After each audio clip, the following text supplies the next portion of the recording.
नमस्कार मित्राणि, शुभपराह्नं। श्वः परीक्षा अस्ति अस्माकं। परीक्षायाः पूर्वं वयमद्य सामान्यरूपेण सम्पूर्णपाठ्यक्रमस्य एकवारं सिंहावलोकनं कुर्मः, यत्र वयं प्रत्येकम् अंशं सामान्यरूपेण स्पर्शं कृत्वा एव अद्यतनसत्रं शीघ्रातिशीघ्रमेव समापयामः।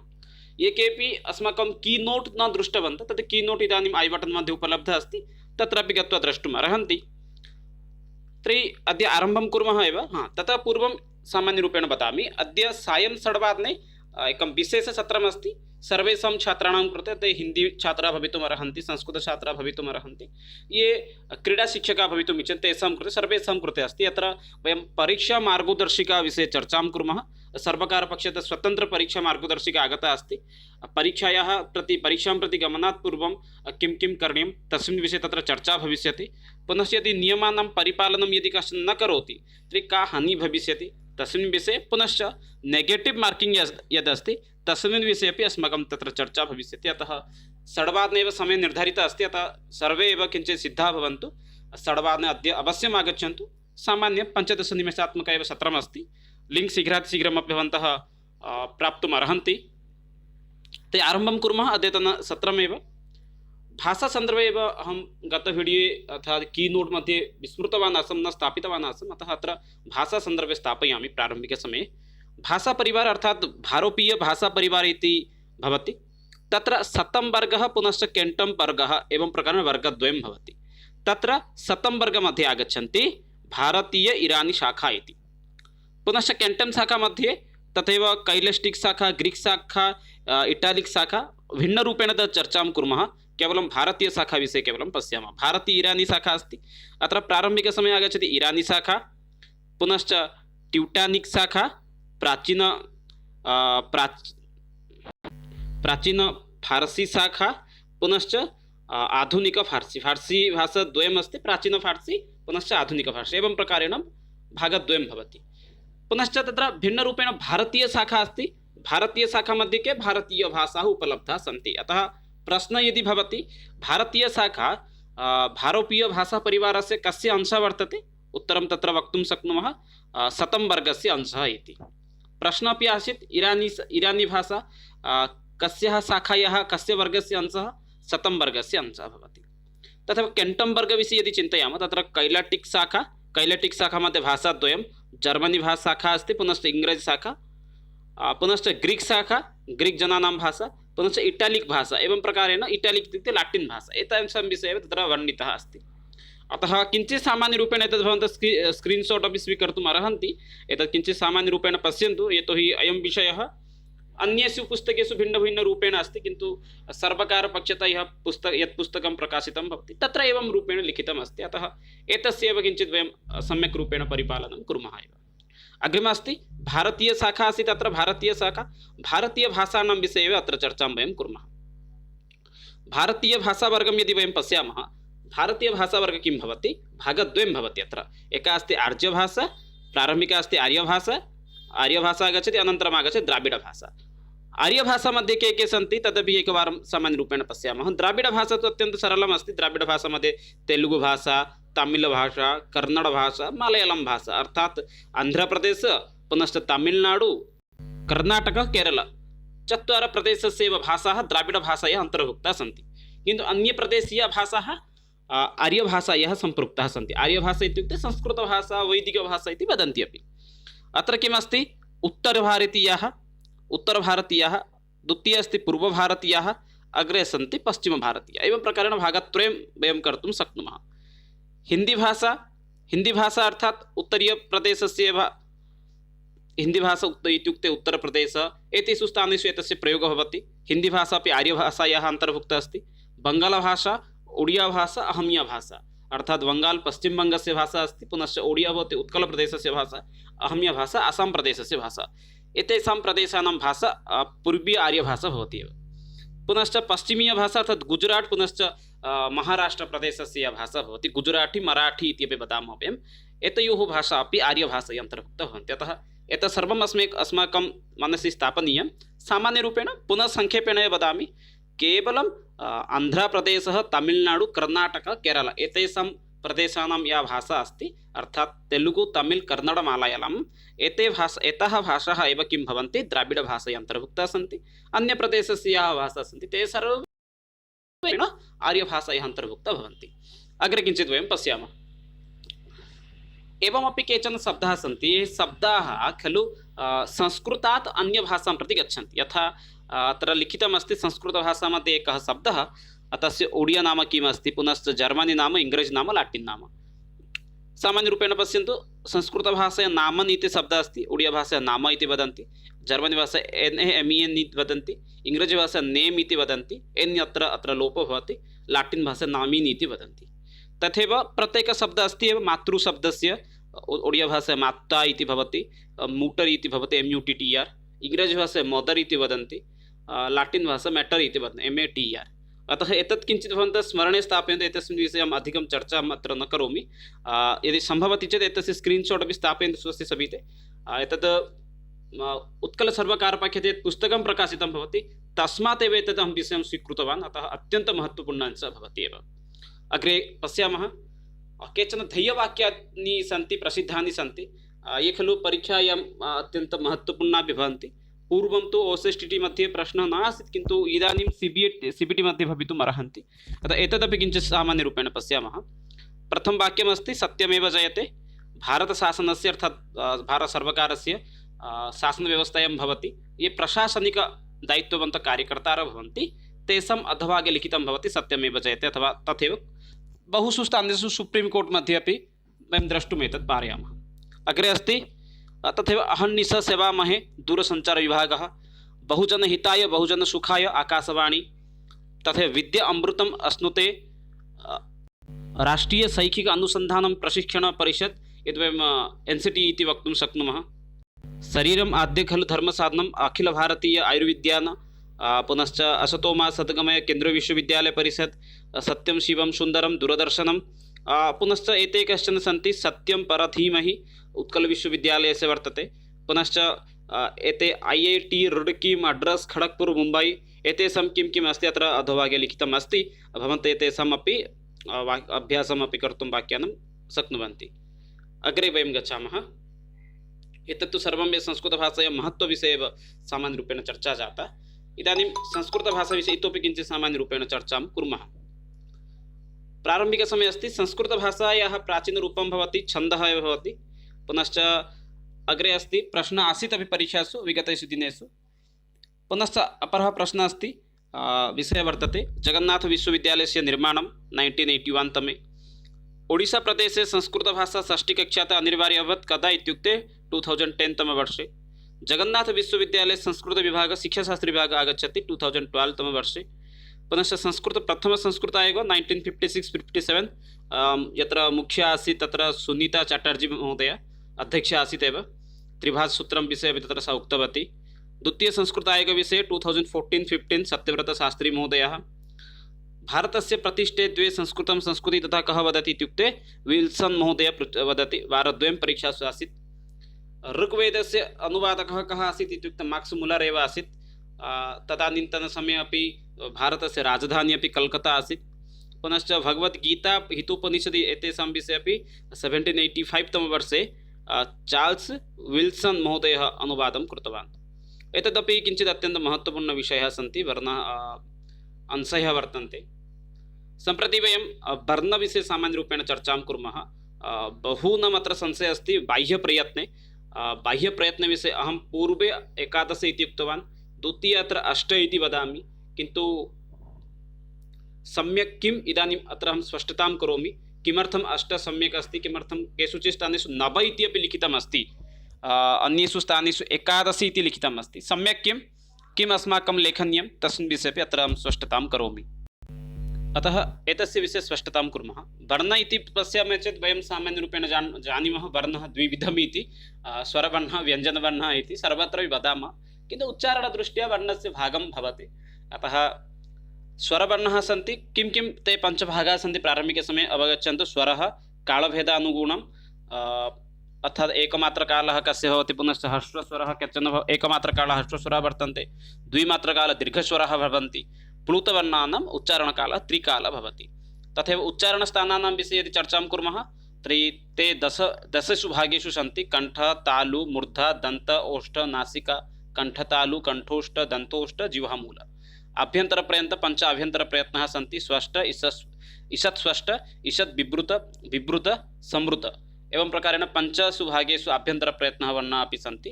बाह्यप्रयत्नाः अष्टभागेषु ते विभक्ताः सन्ति। कश्चनपि उक्तवान् एव बाह्यप्रयत्न एकादश इति, किन्तु सत्यं भवति एव बाह्यप्रयत्नस्य संख्या निर्धारितं न भवति। अहं बहुत्र दृष्टवान्, कुत्रचित् एकादश इति लिखति, पुस्तकद्वयं दृष्टवान् तत्र एकादश इति अस्ति। अन्येषु स्थानेषु दृष्टवान् कुत्रचित् 9 इति अपि अस्ति।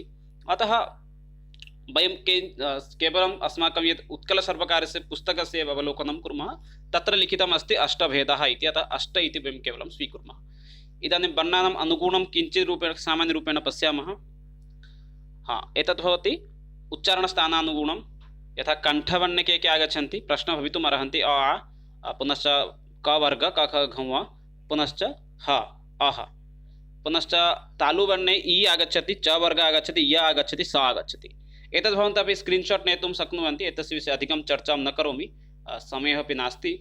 अग्रे पश्यामः आभ्यन्तरप्रयत्नवर्णानां विषये। स्पष्टवर्णाः के सन्ति? क च ट त प पञ्चवर्गीयाः वर्णाः ये सन्ति, 25 वर्णाः भवन्ति, स्पष्टवर्णाः भवन्ति। प्रश्नः आसीत्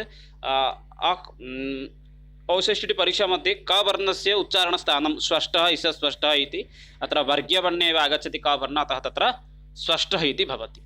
ईषत् स्पष्टः के भवन्ति? अन्तस्थवर्णाः भवन्ति। य र ल व एते वर्णाः ईषत् स्पष्टः भवन्ति, एते 4 भवन्ति। तथा विवृतवर्णाः के सन्ति इत्युक्ते अ इ उ रुल् रु अर्थात् ह्रस्वस्वरः ये सन्ति। पुनश्च दीर्घस्वरः, दीर्घ तु नास्ति, ए ऐ ओ औ। पुनश्च प्लुतवर्णः। एतेषां सर्वेषां त्रयोदशानाम् एव योजनेन एव किं भवति? विवृतवर्णः आगच्छति। अग्रे अस्ति उष्णवर्णः। तथैव संवृतवर्णविषये अपि भवति। ह्रस्व अ उच्चारणकाले संवृतः भवति। अग्रे पश्यामः। एतत् आभ्यन्तरप्रयत्नविषयः आसीत्। इदानीं बाह्यप्रयत्नविषये पश्यामः। बाह्यप्रयत्नोक्तम् अष्टभेदाः सन्ति, ते च वर्तन्ते। किं किम्? अत्र स्पष्टरूपेण लिखितः अस्ति एव। बिबारः, श्वासः, अघोषः, संवारः, नाद, घोषः, अल्पप्राणः, महाप्राणः इति। बिबारमध्ये के सन्ति? बिबार, श्वास, अघोष एतेषु मध्येषु क वर्गः आगच्छति। क च ट त प अर्थात् वर्गस्य प्रथमवर्णः। पुनश्च ख छ ठ थ प वर्गस्य द्वितीयवर्णः। पुनश्च श श ष ह विसर्गः। एते वर्णे विसर्गवर्णाः सन्ति। एते वर्णे किं भवति? बिबार, श्वास, अघोषवर्णस्य अन्तर्भुक्ताः भवन्ति। तथैव संवार। एवमपि एतत् सारणीं भवन्तः द्रष्टुम् अर्हन्ति। विषयेऽस्मिन् अपि अधिकं चर्चां न करोमि, यतोहि अत्र अद्य समयः तथा अहं स्वीकर्तुमपि न इच्छामि सर्वेषाम्, अतः समयः बहु मूल्यवान् अस्ति। इदानीं कौशलानां विषये पश्यामः। भाषाशिक्षणकौशलानां विषये श्रवणकौशलं भवति, भाषणकौशलं, पुनश्च पठनकौशलं, लेखनकौशलम्। एवं प्रकारेण कौशलचतुर्विधाः सन्ति। श्रवणकौशलं किं भवति? श्रवणकौशलं प्राथमिककौशलं भवति। ध्वनिग्रहणस्य कश्चन प्रक्रिया वर्तते। पुनश्च श्रवणकौशलं द्विविधम् अस्ति। एकं भवति सामान्यश्रवणं, द्वितीयं भवति चयनात्मकश्रवणम् इति। सामान्यश्रवणे के विभागाः तत्र वर्तन्ते? यथा पर्याप्तश्रवणं, पुनश्च शान्तचित्तश्रवणम्, एकाग्रश्रवणम्, अनौपचारिकश्रवणं, बाधाहीनश्रवणम्। एतेषां विषये अहं स्पष्टतां पूर्वमेव उक्तवान् एव। यथा पर्याप्तरूपेण अधिकं श्रवणीयं, शान्तचित्तश्रवणम् इत्युक्ते शान्तरूपेण स्थित्वा श्रवणम्, एकाग्रचित्तेन श्रवणम्, अनौपचारिक अर्थात् विषयबहिर्भुक्तः तथापि श्रवणम्, बाधाहीन अर्थात् यत्र शान्तपरिवेशः अस्ति तत्रैव। अग्रे अस्ति चयनात्मकश्रवणं। चयनात्मकश्रवणस्य अपि तथैव चयनात्मकश्रवणे भागाः सन्ति। यथा समस्यामूलकश्रवणं, नूतनशब्दग्रहणः, संरचनात्मकपदग्रहणः, व्याकरणरूपग्रहणः, सन्दर्भवाक्यग्रहणः, स्तोत्रग्रहणः। एवं प्रकारेण एते विभागेषु विभक्ताः सन्ति। अग्रे सामान्यरूपेण भाषणविषये पश्यामः। भाषणकौशलं मौखिक अभिव्यक्तिः भवति। एतत् द्वितीयकौशलमपि भवति। भाषणेन मनुष्यः स्वभावं तत्र मौखिकरूपेण वदति। द्वितीयकौशलं भवति अत्र स्वरव्यञ्जनानां ज्ञानं प्राप्तं भवति। अत्र पदानाम् उच्चारणविषये अपि तस्य ज्ञानं भवति। अतः मौखिक अभिव्यक्तिः एव अत्र मुख्यं भवति भाषणम्। अत्र भाषणविषये अस्ति, अतः वाणीविषये अपि किञ्चित् कदाचित् अस्माकं प्रश्नः भवितुम् अर्हति। अत्र भवति वाणी चतुर्विधा, परा, पश्यन्ति, मध्यमा, वैखरी इति। अतः परा पश्यन्ति मध्यमवैखरा इत्यस्मिन् विषये पूर्वविषये अपि वीडियो मध्ये अपि अहं स्पष्टतां कृतवान्, किन्तु अत्र प्रश्नः भवति का वाणी मुखनिःसृता इति, तत्र लिखितुं पारयामः वैखरीवाणी इति। का वाणी ब्रह्मरूपा भवति इत्युक्ते परावाणी ब्रह्मरूपा भवति। अग्रे पश्यामः, सम्प्रति तृतीयं कौशलं प्रति आगच्छामः। पठनकौशलं तृतीयकौशलम् अस्ति। एतदपि भावग्रहणस्य एव प्रक्रिया भवति। अनया पद्धत्या वयं भावं ग्रहणं कुर्मः। सस्वरपाठनं भवति सस्वरपाठनं पुनश्च मौनपाठनं, पाठनस्य विभागद्वयं भवति।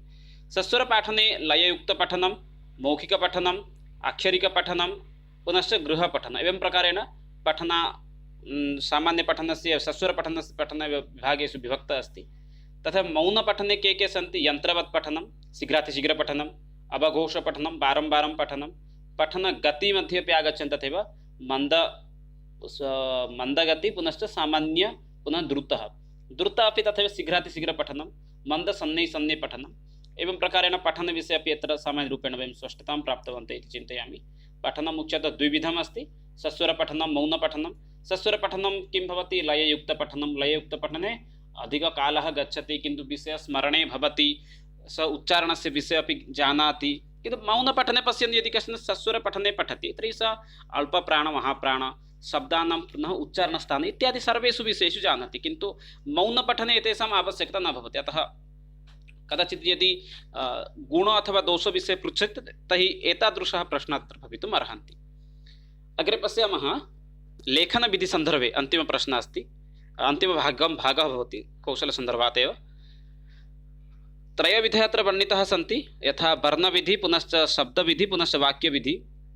वर्णविधि वाचिकक्रियायाः वर्णरूपं भवति लेखनं। यद् वयं वदामः तस्यैव साक्षात् प्रमाणरूपं भवति एव लेखनं। वाचिकक्रियायाः वर्णरूपं भवति लेखनं। लेखनमपि त्रिषु भागेषु विभक्तः अस्ति, अनुलेखः, प्रतिलेखः, पुनश्च श्रुतलेखः। बहुषु स्थानेषु अपि एतद् नाम वर्णितः अस्ति। अथ अस्माकम् उत्कलीयपुस्तके श्रुतलेख इति स्थाने इतोपि अत्र योजितः अस्ति रचनालेख इति। रचनालेख इति अत्र वर्णितः अस्ति। अतः एतत् त्रिषु भागेषु विभक्तः सन्ति। वाचिकक्रियायाः वर्णरूपेण लेखनं भवति नाम लेखनमिति।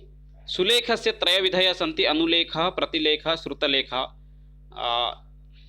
सामान्यचर्चां करोमि। अनुलेख इत्युक्ते अनुकरणं कृत्वा लिखति, शिक्षकः कृष्णफलके यत् लिखति तदेव अनुकरणं कृत्वा छात्रः लिखति, पुस्तकं दृष्ट्वा अनुकरणं कृत्वा लिखति। प्रतिलेखः शिक्षकः कृष्णफलके अथवा खातिकमध्ये यत् लिखति तदेव दृष्ट्वा लिखति, अतः तदपि भवति प्रतिलेखस्य अन्तर्भुक्तः। श्रुतलेखः श्रुत्वा एव लेखनं भवति। ये छात्राः भवन्ति ते शिक्षकस्य मुखाद् वाक्यं श्रुत्वा लिखन्ति, अतः श्रुतलेखस्य सः अन्तर्भुक्तः अस्ति। अन्ते अस्ति रचनानिबन्धलेखः।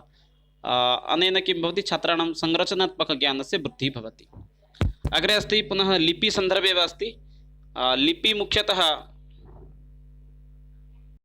लिपीनां विषये अपि बहुषु स्थानेषु भिन्नभिन्नरूपेण लिखितम् अस्ति। लेखनकौशलं पाठ नाम शिक्षणकौशलस्य अन्तिमकौशलं भवति। अत्र किं भवति? छात्रः यत्किमपि लिखति तद् आजीवनं स्वस्य स्मरणे स्थापयति। बहुषु स्थानेषु अपि जनाः वदन्ति श्रवणपठनापेक्षया लेखनेन छात्राणां ज्ञानम् अधिकं वर्धते इति। लिपि अपि पञ्चधा भवन्ति, यथा मुद्रालिपि, शिल्पलिपि, सार्वजनिकलिपि, पुनश्च कलमलिपि, मुरुजलिपि। एवं प्रकारेण लिपि पञ्चसु भागेषु विभक्तः अस्ति। अधुना पद्धतीनां विषये चर्चां कुर्मः। परम्परापद्धतिमध्ये पाठशालापद्धतिः आगच्छति। पाठशालासु किं भवति स्म? साहित्यपाठनं पुनश्च व्याकरणपाठनम्। एतत् पाठनद्वयं तत्र चलन्तः आसन्। तत्र किं भवति? पाठशालाविधिमध्ये साहित्यं कथं चलति? शिक्षकः समागत्य एव विषयम् उक्त्वा गच्छति, अनन्तरं छात्राः तं विषयमेव कण्ठस्थं कुर्वन्तः आसन्। अतः पुनश्च व्याकरणमपि तथैव, यथा वेदाः भवन्तु पुनः अथवा कश्चन काव्यं भवतु, अभिज्ञानशाकुन्तलं नाटकं भवतु, तत्र शिक्षकः आगत्य छात्राणां बोधनं कृत्वा न गच्छति स्म।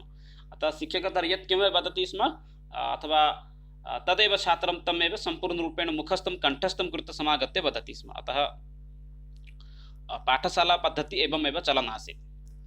अनन्तरं गद्यशिक्षणाय प्रत्यक्षपद्धतिः चलति। अत्र प्रत्यक्षपद्धत्याः माध्यमः भवति संस्कृतं। या भाषा अस्ति सा भाषा एव चलति। इदानीं महाविद्यालय विद्यालयस्तरेषु एतस्य प्रयोगं भवति।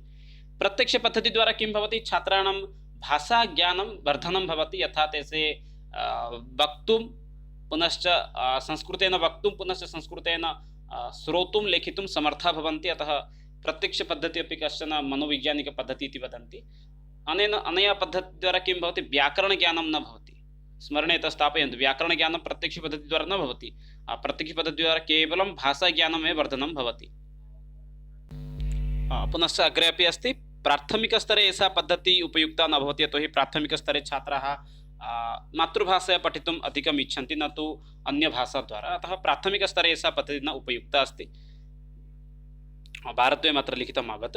द्वितीय अस्ति, बुद्धिमतछात्राणां कृते अपि एषा पद्धतिः उपयुक्ता भवति। ये मन्दबुद्धिनः मध्यमछात्राः सन्ति तेषां कृते कदाचित् उत्तमं न भवति। पाठनसामग्रीणाम् अभावेन किं भवति, कक्षा सम्पूर्णरूपेण निरसा भवति।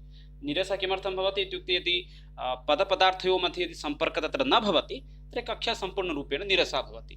अतः एतस्मिन् विषये अपि अस्माकं किञ्चित् ध्यानं दातव्यं भवति। अत्र पञ्चसोपानानि सन्ति, यद् हर्वटीय पञ्चसोपानेषु अत्रापि तस्य प्रयोगं भवति प्रत्यक्षपद्धत्यां। पद्यशिक्षणे व्यवहारं भवति परोक्षपद्धत्याः, अत्र संशयः अपि कस्यापि न भवति इति चिन्तयामि। पद्यशिक्षणे एव परोक्षपद्धत्याः प्रयोगो भवति। कुत्रचित् अपि नाटक पुनश्च नाटकानां पाठनाय भवतु, तत्रापि परोक्षपद्धत्याः प्रयोगं भवति। परोक्षपद्धतिः इत्युक्ते किं? परोक्षपद्धतिः इत्युक्ते भवति यथा गद्यं यदा वयं पाठयामः तदा किं भवति, यया भाषया वयं नाम गद्यं पाठयामः तस्य शब्दार्थः इत्यादि सर्वं तया भाषया भवितुं वयं तस्य सम्पूर्णम् अर्थं वक्तुं शक्नुमः। किन्तु यदि पद्ये तथा न भवति, पद्ये शब्दस्य अर्थं यदि वयं तथैव साक्षात् रूपेण आनयामः तर्हि तत्र शब्दस्य अर्थस्य अनर्थः भवति। अतः परोक्षपद्धतिद्वारा किं भवति, तस्य अर्थं कदाचित् वाक्यद्वारा भवतु, अन्यथा अनुवादद्वारा भवतु। अतः परोक्षपद्धति पद्यशिक्षणे अधिकाधिकं भवति। पद्यस्य अर्थं तथैव न आगच्छति, अतः पद्यशिक्षणे परोक्षपद्धतेः प्रयोगो भवति। अग्रे अस्ति अमनोविज्ञानिपद्धतिः अथवा अवरोहपद्धतिः। अन्येषु अनेकेषु स्थानेषु निगमनपद्धतिः इति अपि नाम अस्ति एतस्य। एतद् अमनयोगपद्धतिः अथवा अवरोहपद्धतिः किम् अस्ति, अत्यन्तं महत्त्वपूर्णं भवति। व्याकरणशिक्षादाने एव एतस्याः पद्धत्याः प्रयोगः भवति। यत्र एकं वाक्यं बहुवारं प्रश्नमपि भवति, लक्षणम् अनुलक्ष्यप्रदर्शनम्, अर्थात् लक्ष्यं पुनश्च लक्षणम्, एतस्य सन्दर्भे किञ्चित् ज्ञानम् अस्माकम् आवश्यकम्। अत्र अर्थम् एवं भवति, नियमान् उदाहरणान् दृष्ट्वा एव नियमस्य निर्धारणम्। अग्रे के उदाहरणं भविष्यन्ति तस्य लक्ष्यं नास्ति, प्रारम्भिकसमये नियमः आगच्छति, नियमान् नाम दृष्ट्वा एव तत्र किम् उदाहरणानि आगच्छन्ति। अतः अत्र भवति लक्षणम् अनुलक्ष्यप्रदर्शनम् इति। अत्र एतस्याः पद्धत्याः चत्वारि सोपानानि सन्ति। नियमः, स्पष्टीकरणं, प्रयोगप्रदर्शनं, पुनः परीक्षणं। प्रारम्भिकसमये नियमः, स्पष्टीकरणं द्वितीय आगच्छति, प्रयोगप्रदर्शनं तृतीय सम्भवति, अन्ते आगच्छति पुनः परीक्षणं। यथा अत्र किम् उदाहरणरूपेण एकं स्थापितवान्, प्रारम्भिकसमये शिक्षक इको यणाचि इति सूत्रं वदति, अनन्तरं तत्र प्रति पुनः अपि इति उदाहरणं ददाति। अनया पद्धत्या किं भवति, छात्राणां स्मरणशक्तेः वृद्धिः भवति। पुनश्च नियमान् अपि कण्ठस्थीकर्तुमपि छात्राः इच्छन्ति, पुनः ते अपि नियमान् अपि कुर्वन्ति। अग्रे अस्ति आगमनपद्धतिः अथवा आविष्कार अथवा आरोहपद्धतिः। अत्र किम् अस्ति, लक्ष्यम् अनुलक्षणम्, अर्थात् अस्माकं लक्ष्यम् अग्रे किम् अस्ति, नियमः अस्ति, नियमं दृष्ट्वा एव वयं किं कुर्मः, उदाहरणानि स्थापयामः। अत्र एतस्यापि चत्वारि सोपानानि सन्ति। प्रारम्भिकसमये उदाहरणम्, अनन्तरं निरीक्षणं, नियमनिर्धारणं भवति, अन्ते परीक्षणम्। एवं प्रकारेण अत्रापि चत्वारि सोपानानि निर्दिष्टानि सन्ति। तृतीय अस्ति किम्, एकं वाक्यमपि अत्र आरोहपद्धति सन्दर्भे बहु अस्माकं ये संस्कृतसाहित्यकाः ते भिन्नभिन्नसमये बहूनि वाक्यानि अपि उक्तवन्तः। यथा वाक्यं रसात्मकं काव्यम् इति अपि कश्चन वाक्यं प्रसिद्धं भवति, पुनश्च लक्ष्यम् अनुलक्षणं प्रदर्शनम् इति अपि वाक्यं प्रसिद्धं भवति। अस्यां पद्धत्यां किं भवति, ज्ञातात् अज्ञातं प्रति गमनं भवति अस्माकं। ज्ञातम् अर्थात् उदाहरणानि अस्माकं ज्ञाने भवति, किन्तु नियमः यः नूतननियमः अस्ति तस्मिन् विषये वयं तु न जानीमः। अतः ज्ञातात् अज्ञातं प्रति गमनं कस्यां पद्धत्यां भवति इत्युक्ते आरोहपद्धत्यां भवति अथवा आगमनपद्धत्यां। पुनश्च सूक्ष्मात् सूक्ष्मं प्रति, स्थूल अर्थात् उदाहरण उपस्थापनं कदाचित् बहु कष्टं भवति। नियम वक्तव्यं, केवलं नियमस्य संश्लेषणं करणीयम् अत्यन्तं सरलः, किन्तु उदाहरणानि विषयं दृष्ट्वा सङ्ग्रहः इत्यादि कष्टदायकं भवति। अतः स्थूलात् सूक्ष्मं प्रति गमनम् इत्यादि एतस्य लक्षणानि भवन्ति। अग्रे गच्छामः। पद्यशिक्षणाय अन्वयपद्धतिः प्रयुज्यता भवति। पद्यशिक्षणं मूलतः क्षम्यताम्, अत्र अन्वयपद्धतिः मुख्यतः द्विविधा भवति। एका अस्ति दण्डान्वयः, पुनश्च अन्या एका भवति खण्डान्वयः। श्लोके 4 पादाः एव भवन्ति। अन्वयपद्धत्याः क्रमः अत्र अहं लिखितवान्। कर्ता, कर्म, क्रिया, विशेषणम् एवं प्रकारेण अत्र क्रमः अस्ति अन्वयपद्धत्याः। इतोपि अत्र वर्णितः अस्ति श्लोके विद्यमानं प्रधानं वाक्यं प्रारम्भिकसमये अन्वेषणीयं। प्रारम्भिकसमये अस्माकं किं करणीयं? श्लोके यः प्रधानवाक्यम् अस्ति तस्य अन्वेषणं करणीयम्। एतदहं वदामि, स्पष्टतां करोमि। एतत् पश्यन्तु, एतत् भागत्रयं भवति। प्रथमवाक्यत्रयं श्लोके विद्यं प्रथमवाक्यम् अन्वेषणं, पुनश्च निरसापद्धति प्राथमिकमाध्यमिकस्तरे न उपयुक्ता। एतत् सर्वे एव भवन्ति दण्डान्वयपद्धत्याः अंशाः वर्तन्ते। अनन्तरम् अस्ति दण्डान्वयपद्धत्यां किं भवति? किञ्चित् स्पष्टतां करोमि पुनः। दण्डान्वयपद्धत्यां भवति प्रारम्भिकसमये मुख्यं वाक्यम् अन्वेषणं भवति।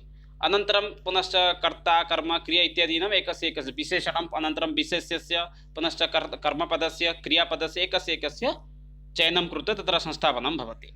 एषा पद्धतिः माध्यमिकस्तरे प्राथमिकस्तरे उपयुक्तः नास्ति। उच्चस्तरे एतत् समीचीनं भवति। गद्यरूपेण लेखनं भवति, अतः दण्डान्वयः इति वयं वदामः। अत्र गद्यरूपेण लेखनमेव दण्डान्वयः इति भवति। अग्रे अस्ति प्रश्नोत्तरपद्धतिः। प्रश्नः अपि भवति। यथा गद्यशिक्षणे प्रश्नोत्तरपद्धतिः चलति, तथैव पद्यशिक्षणे का पद्धतिः भवति इत्युक्ते तत्र वक्तुं शक्नुमः तत्र खण्डान्वयपद्धतिः चलति, यत्र वयं प्रश्नान् पृच्छामः, छात्राः उत्तराणि प्रदानं कुर्वन्ति। प्रश्नोत्तरपद्धतिः भवति एषा। पुनश्च एषा पद्धतिः किम् अस्ति? मनोविज्ञानिपद्धतिः वर्तते। अत्र व्याकरणज्ञानमपि छात्राणां वर्धनं भवति। यथा प्रारम्भिकसमये अत्र किं भवति? क्रियापदस्य अन्वेषणं भवति, तदनु कर्तृपदस्य, पुनश्च कर्मपदस्य अन्ते करणसम्प्रदानम् एकस्य पदस्य चयनं भवति। एतत् सर्वे आसीत् एव पद्धतिसन्दर्भे, पुनश्च शिक्षणकौशलानां सन्दर्भे अपि चर्चां कृतवन्तः। परीक्षणविषये सामान्यचर्चा कुर्मः सम्प्रति। परीक्षा मूलतः द्विविधा, लिखितपरीक्षा, मौखिकपरीक्षा। लिखितपरीक्षा अपि द्विविधा अस्ति, लिखितनिबन्धपरीक्षा पुनश्च वस्तुनिष्ठपरीक्षा। मौखिकपरीक्षा अपि द्विविधा, साक्षात्कारः, शलाकापरीक्षा। निबन्धपरीक्षा मध्ये किं भवति? विषयः कण्ठस्थीकरणं न करणीयः। सम्पूर्णपाठ्यक्रमस्य अपि पठनस्य आवश्यकता नास्ति। पूर्णविषयमपि अत्र न पठनीयम्। अतः एषा परीक्षा मध्ये मूर्धन्यस्थानं स्वीकुर्वन्ति, किन्तु एतस्य मूल्याङ्कनं सम्यक् इति वयं वक्तुं कदापि न पारयामः। अग्रे अस्ति वस्तुनिष्ठपरीक्षा। वस्तुनिष्ठपरीक्षा भवति। वस्तुनिष्ठपरीक्षायाः फलानि विश्वासयोग्यानि भवन्ति। अत्र सम्पूर्णविषयस्य विषयान् पठनस्य आवश्यकता भवति। अतः एतादृशपरीक्षाः चयनपरीक्षासु एव प्रायतः वयं द्रष्टुं पारयामः। परीक्षासु अपि इदानीं निबन्धप्रश्नः 50 प्रश्नानां भवति, पुनश्च अन्यप्रश्नः वस्तुनिष्ठप्रश्नः अपि 50 अङ्कानां भवति। तद् अग्रे अस्ति। मूल्याङ्कनविषये सामान्यरूपेण मूल्याङ्कनमपि द्विविधम् अस्ति, आन्तरिकमूल्याङ्कनं पुनश्च बाह्यमूल्याङ्कनम् इति। आन्तरिकमूल्याङ्कनं दैनन्दिनकार्यस्य प्रगति, गृहकार्य इत्यादिषु स्थानेषु आन्तरिकमूल्याङ्कनं भवति। बाह्यमूल्याङ्कनम् इत्युक्ते शैक्षिकसंस्थासु भवति, पुनश्च विद्यालयेषु आयोजित भिन्नभिन्नपरीक्षासु एव बाह्यमूल्याङ्कनं भवति। सामान्यरूपेण एतस्मात् सन्दर्भात् अधिकाः प्रश्नाः प्रायतः न आगच्छन्ति। वाक्यद्वयेनैव पश्यामः मूल्याङ्कन पुनश्च परीक्षणमध्ये कः प्रभेदः। मूल्याङ्कनेन छात्राणां शारीरिकमानसिक इत्यादि बौद्धिक अंशान् ज्ञातुं पारयामः। परीक्षणेन केवलं तेषां छात्राणाम् अंशतः एव व्यक्तित्वं वयं मापयितुं शक्नुमः। द्वितीयः अस्ति मूल्याङ्कनं किं भवति? पूर्णतया छात्रस्य व्यक्तित्वं मापयितुं वयं शक्नुमः। अग्रे पश्यामः। भाषस्य सन्दर्भे ये काव्यानि सन्ति तेषां विषये सामान्यसङ्क्षेपेण एव अत्र उपस्थापयामि। भाषस्य 13 नाटकानि एव प्रसिद्धानि सन्ति। ये वर्तन्ते खलु प्रतिमानाटकं, पुनश्च अभिषेकनाटकं, नाटकद्वयं, ये खलु रामायणसन्दर्भात् अस्ति। अत्र नायकाः अपि भवन्ति, रामस्य सन्दर्भे एव भवन्ति। प्रतिमानाटके भरतस्य किञ्चित् विषये वर्णितः अपि अस्ति। महाभारते मध्यमव्यायोगः अर्थः यत्र भीमस्य विषये वर्णितः। दूतकाव्यम् अत्र कृष्णस्य विषये वर्णितः अस्ति। कर्णभारः इति अस्य धारा अभवत्। कर्णभारः विषये कर्णस्य विषये, कर्णस्य महत्त्वविषये, पुनश्च कर्णस्य कृतिविषये अत्र वर्णितः अस्ति। दूतघटोत्कचः, अत्र भीमस्य पुत्रः घटोत्कचविषये एव वर्णितः अस्ति। पञ्चरात्रम् अत्र मुख्यरूपेण अत्र भूमिका वर्तते द्रोणाचार्यस्य। पञ्चरात्रं पञ्चरात्रं तु उक्तवान् एव द्रोणाचार्यः अस्ति। उरुभङ्गः अत्र भीमसेनः पुनश्च दुर्योधनस्य युद्धविषये वर्णितः वर्तते। बालचरितं कृष्णस्य बाल्यजीवनम् अत्र वर्णितः अस्ति। द्वितीय अस्ति उदयनमूलकात् एव। उदयनस्य अर्थः प्रतिभायोगन्धनारायणं स्वप्नवासवदतम्। उभयो नाटकमध्ये एव उदयनः एव नायकः भवति। अग्रे अस्ति कथामूलकात् आदिमारकं पुनश्च दरिद्रचारुदत्तम्। अतः एतत् सर्वाणि 13 नामानि भवन्तः स्वस्व स्मरणे संस्थापयन्तु, यद् भवन्तः परीक्षासु अपि अत्यन्तं सरलेन सफलतां प्राप्तुम् अर्हन्ति। एतत् कश्चन वाक्यम् अस्ति, एतस्यापि अस्माकं स्मरणे संस्थापनीयं। यद्वर्तते अस्ति कश्चित् वाक्विशेषः कालिदासस्य सन्दर्भे। अस्ति इति पदम् आधृत्य कुमारसम्भवस्य, कश्चित् इति पदम् आधृत्य मेघदूतस्य, वाक् इति पदस्य व्यवहारं कृत्वा रघुवंशस्य रचनां कृतवान्। कालिदासस्य विषयः अस्ति, अतः तस्य कृतित्रयं प्रसिद्धं भवति। कुमारसम्भवं पुनश्च रघुवंशं। नाटकत्रयम् अभिज्ञानशाकुन्तलं, विक्रम उर्वशीयं, मालविकमित्रं, खण्डकाव्यद्वयं मेघदूतं, ऋतुसंहारः इति। अत्र नायकानां विषये न वदामि, की नोट्स् भवन्तः तेषां विषये प्राप्तुम् अर्हन्ति। बृहत् इति प्रसिद्धः अस्ति, यत्र कुमारसम्भवं पुनश्च किरीटार्जुनीयं पुनः नैषधीयचरितम् एवं प्रकारेण त्रयः एव अत्र प्रसिद्धिकृतिरूपेण अपि वर्तन्ते। प्रथमकृति भवति ऋतुसंहारः, पुनश्च प्रथममहाकाव्यं कुमारसम्भवं, प्रथमनाटकं भवति मालविका अग्निमित्रम् इति। अग्रे पश्यामः जयदेवः भवति गीतागोविन्दस्य रचयिता, पुनश्च उपाधि तस्य कृते आसीत् भक्तकविः इति। 12 सर्गाः सन्ति एव गीतागोविन्दे। पुनश्च अग्रे अस्ति भवभूतिसन्दर्भे तु जानीमः वयमेव। भवभूतेः 3 कृतयः एव अत्र वयं प्राप्तुम् अर्हामः। मालतीमाधवं, महावीरचरितम्, उत्तररामचरितम् इति एवं प्रकारेण 3। दण्डीविषये यदि चर्चां कुर्मः, दण्डी 7मः शताब्दे आसीत्। काञ्चीवलनगरम् एव तस्य गृहमासीत्। अतः तस्यापि कृतित्रयं काव्यादर्शनं, दशकुमारचरितम्, अवन्तिसुन्दरकथा। तृतीय अस्ति बाणभट्टः, वात्स्यायनः भवति।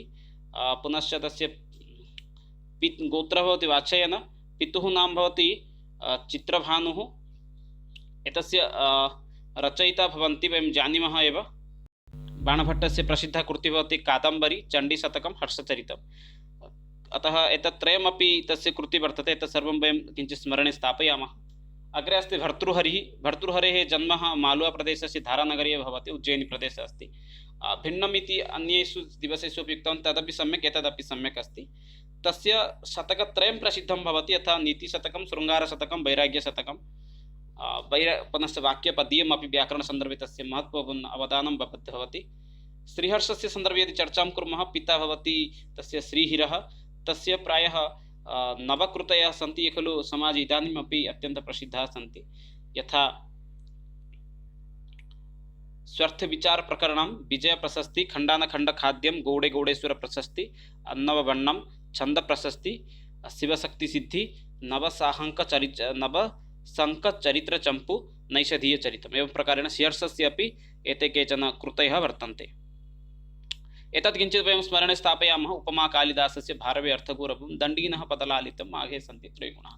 एतद् वाक्यमपि अस्माकं स्मरणे स्थापनीयं, यतो एतस्मात् सन्दर्भात् अपि अधिकाः प्रश्नाः अपि भवितुम् अर्हन्ति। एते एव केचन आसन् खलु। अद्यतन वयं सामान्यरूपेण अस्माकं विषयमपि चर्चां कृतवन्तः। कालः बहु नास्ति, सम्यक् रूपेण पठन्तु। परीक्षार्थमपि सर्वेषां कृते शुभाभिनन्दनानि। यदि कस्यचित् कुत्रचित् शङ्का भवति तर्हि भवन्तः मां व्यक्तिगतरूपेण दूरवाणीं कृत्वा प्रष्टुम् अर्हन्ति। पुनः मित्राणि विरमामि, पुनः मिलामः अग्रिमदिवसे। धन्यवादः। जयत् भारतं, वदतु संस्कृतं, वन्दे मातरम्।